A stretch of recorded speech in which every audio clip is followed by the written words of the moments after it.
Tidak banyak orang menyadari bahwa di balik minyak goreng yang digunakan setiap hari, sabun yang dipakai saat mandi, lipstik yang menghiasi wajah hingga mie instan yang tersaji di meja makan, terdapat satu komoditas yang diam-diam menggerakkan kehidupan miliaran manusia. Komoditas itu bukan emas, bukan minyak bumi, dan bukan pula gas alam. Ia tumbuh hijau di tanah tropis Indonesia, kelapa sawit. Tanaman yang selama puluhan tahun dipandang sebelah mata ini ternyata telah menjelma menjadi salah satu senjata ekonomi paling menentukan di dunia modern. Tanpa sawit, rantai pasok global akan terguncang, industri pangan akan limbung, harga berbagai kebutuhan pokok dapat melonjak. Dunia mungkin tidak menyadari ketergantungannya, tetapi fakta menunjukkan bahwa kehidupan modern telah menjadikan sawit sebagai fondasi yang tak tergantikan. Yang lebih mengejutkan, Indonesia bukan sekadar produsen sawit biasa. Indonesia adalah penguasa pasar global. Lebih dari 60% minyak sawit dunia berasal dari negeri ini.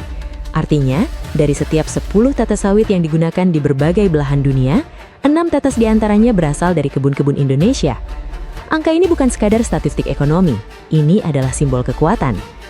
Namun, ironisnya, selama bertahun-tahun Indonesia justru diperlakukan layaknya pemain kelas 2. Kita menghasilkan, tetapi bukan kita yang menentukan aturan. Kita memproduksi dalam jumlah terbesar, tetapi pihak lain yang mengendalikan harga dan standar perdagangan. Sebuah paradoks yang membuat banyak orang bertanya, bagaimana mungkin sang raja justru tunduk pada kerajaan lain? Selama puluhan tahun, negara-negara maju menikmati keuntungan terbesar dari industri sawit. Indonesia menjual bahan mentah dengan nilai terbatas, sementara negara lain mengolahnya menjadi produk bernilai tinggi yang mendatangkan keuntungan berlipat ganda. Mereka mengemasnya menjadi kosmetik mahal, bahan kimia industri, hingga bahan bakar modern. Kita bekerja keras di hulu, tetapi keuntungan terbesar mengalir ke hilir yang berada di luar negeri. Lebih menyakitkan lagi, ketika Indonesia mulai menunjukkan kekuatannya, muncul berbagai aturan yang seolah menghakimi sawit Indonesia sebagai ancaman bagi lingkungan. Eropa tampil seakan menjadi hakim moral dunia, seolah merekalah pihak paling berhak menentukan mana yang benar dan mana yang salah. Namun zaman mulai berubah.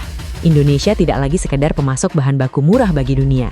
Kesadaran mulai tumbuh bahwa kekayaan alam yang begitu besar tidak boleh terus-menerus dinikmati pihak lain. Dari sinilah sebuah pertarungan besar dimulai. Pertarungan yang bukan hanya tentang sawit, tetapi tentang harga diri bangsa, kedaulatan ekonomi, dan hak untuk menentukan nasib sendiri. Kisah ini bukan sekadar cerita mengenai komoditas pertanian.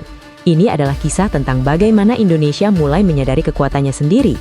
Sebuah perjalanan panjang yang akan menentukan apakah negeri ini akan tetap menjadi penonton dalam ekonomi global atau bangkit sebagai pemain utama yang disegani dunia.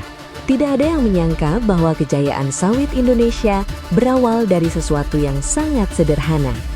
Pada tahun 1848, di masa penjajahan Belanda, 4 biji kelapa sawit dibawa masuk ke Nusantara. 2 berasal dari Mauritius dan 2 lainnya dari kebun raya Amsterdam. Tujuan kedatangannya pun bukan untuk bisnis besar atau proyek ekonomi strategis. Sawit hanya dianggap tanaman eksotis untuk koleksi botani di kebun raya Bogor.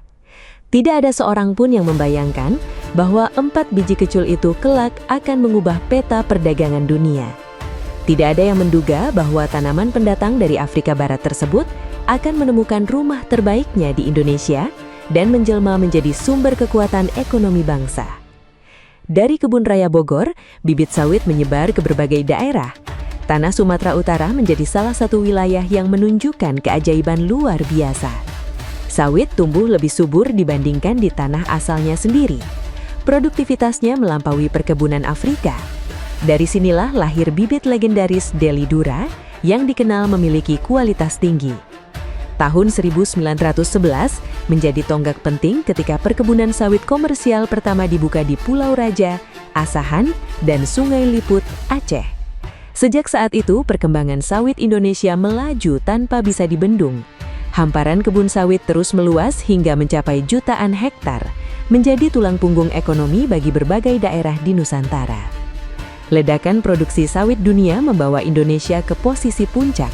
Dalam kurun beberapa dekade, Indonesia berhasil menggeser negara-negara lain dan tampil sebagai produsen terbesar di planet ini. Jutaan petani menggantungkan hidup pada komoditas ini. Jutaan pekerja dari sopir truk, buruh pabrik, hingga pedagang kecil memperoleh nafkah dari rantai industri sawit. Bagi sebagian orang, sawit hanyalah minyak goreng. Namun bagi jutaan keluarga Indonesia, Sawit adalah biaya sekolah anak-anak mereka, sumber makanan sehari-hari, dan harapan akan masa depan yang lebih baik. Keberhasilan ini menciptakan ironi sejarah yang luar biasa.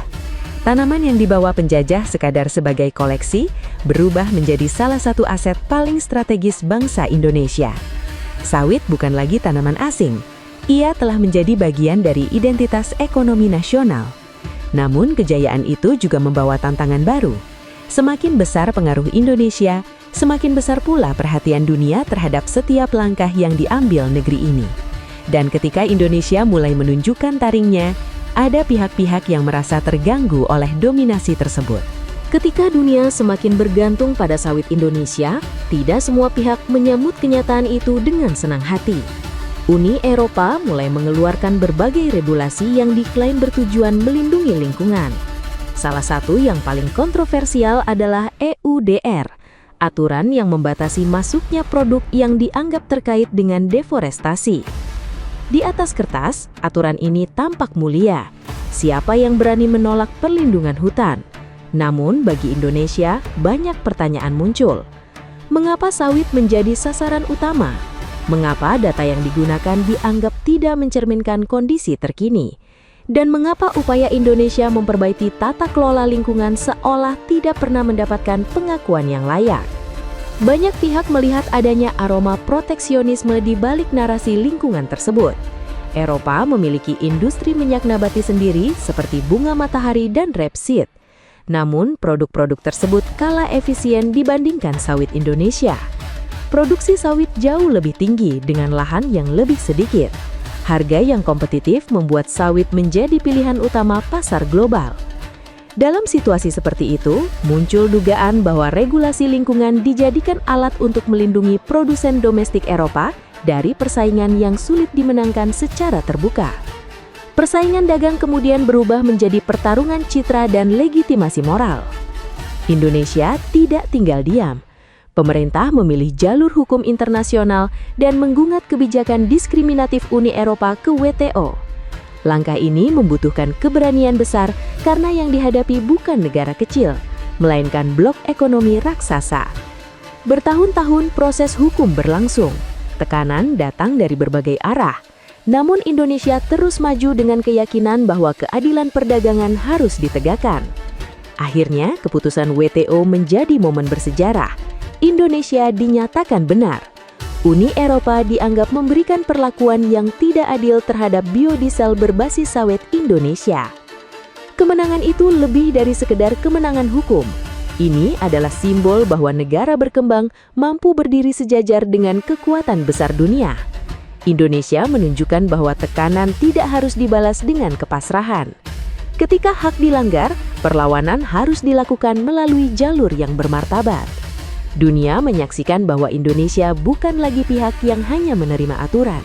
Sang raja mulai berbicara dengan suara lantang. Dan untuk pertama kalinya, Eropa dipaksa mendengarkan.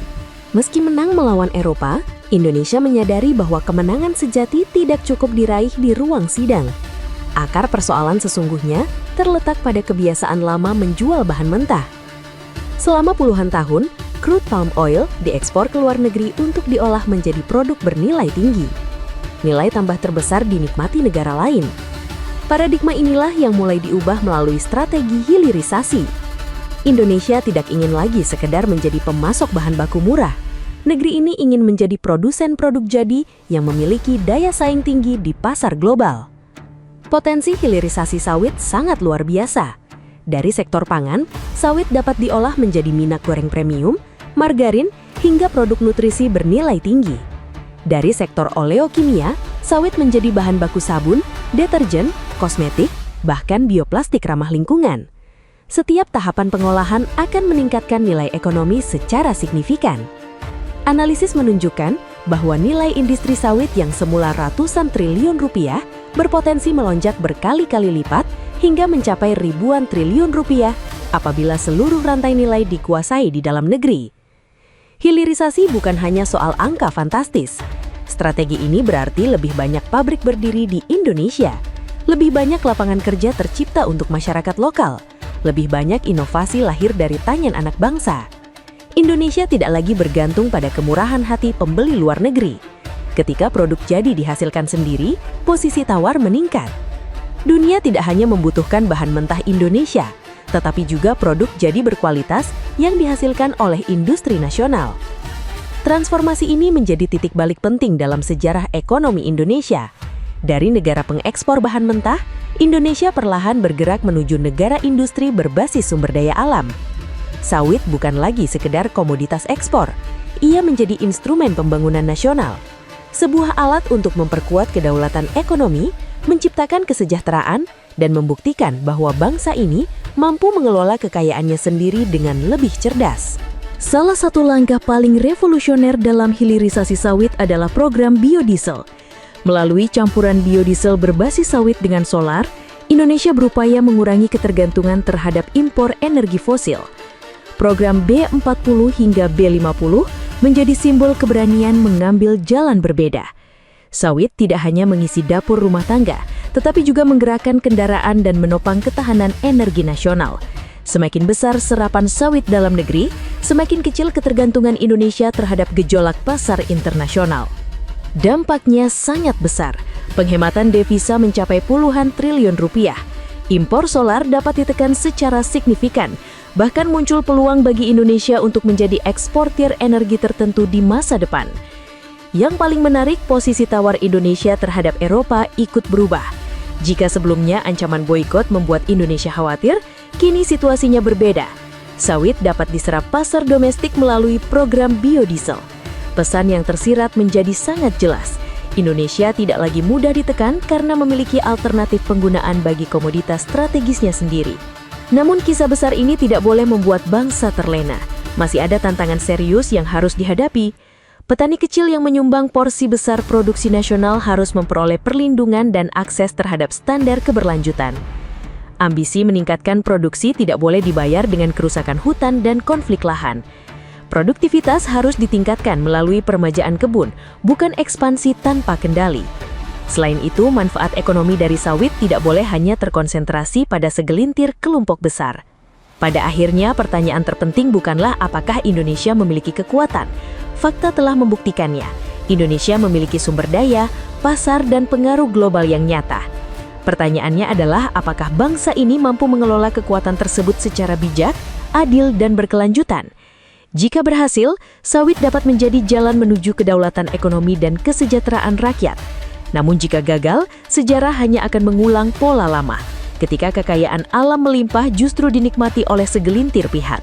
Masa depan itu kini berada di tangan Indonesia sendiri.